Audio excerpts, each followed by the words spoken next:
Storytelling is perhaps the most fascinating part of any medium. When we read a book, watch a movie or play a video game, we can always appreciate if the story is told in a fresh and interesting way.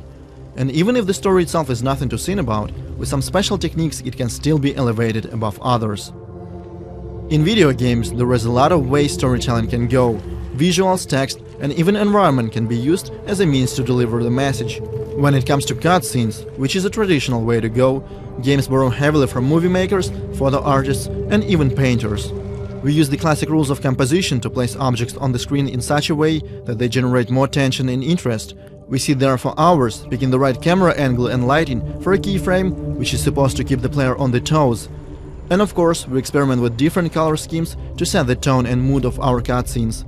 How exactly does it work? Let's ask our cinematic artist, who is a rare guest on this side of the camera, since he's the one doing all the shooting and editing of our dev diaries. One color can usually have multiple meanings, depending on the context. In our game we came up with reducing color schemes to highlight three different natures of our hero's insanity. Red, for example, means our protagonist is losing his mind because he's struggling to accept his own actions. Red dominated this cutscene. It's the color of blood. It's impossible to overlook. It works on psychological and biological levels. It has this electrifying effect. Red tells you to stop whatever you're doing and pay attention. Of course, colors go toe-to-toe with other techniques and tools. Storyboard, shot longevity, composition, etc. They all have come to games from other industries. Finding the perfect sequence is a game of trial and error. And when every piece of the puzzle is in its place, comes perhaps the most important part. I'm talking about lighting, of course. Lighting is such a versatile tool, and we use it not only to create the right atmosphere, but also to tell a story in a symbolic way.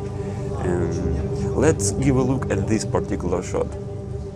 Light and dark symbolize the wellness of the main character and the insanity that slowly devours his mind.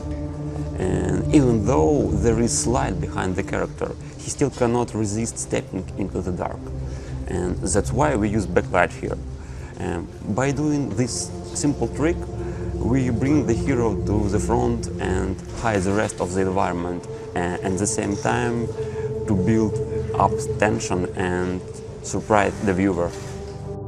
So cutscenes often follow the same rules as cinematography. And not unlike movies, video games have their share of technological limitations. This can certainly be a weakness or a strength, depending on how you see it.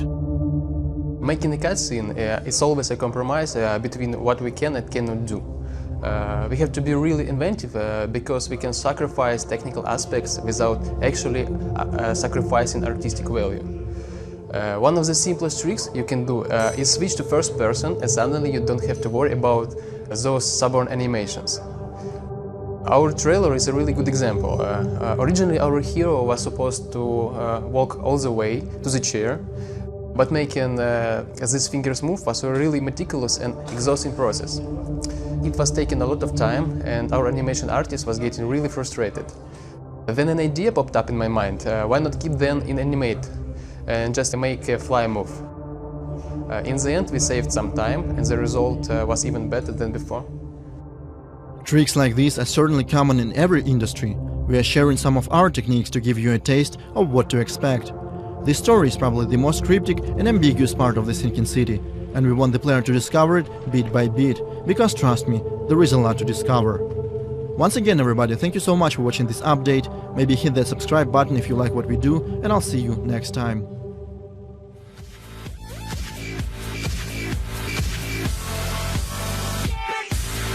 Like and share if you enjoy the video and think others might benefit from this, and of course subscribe and hit the notification button if you are new to the channel and want to be notified every time I post a video.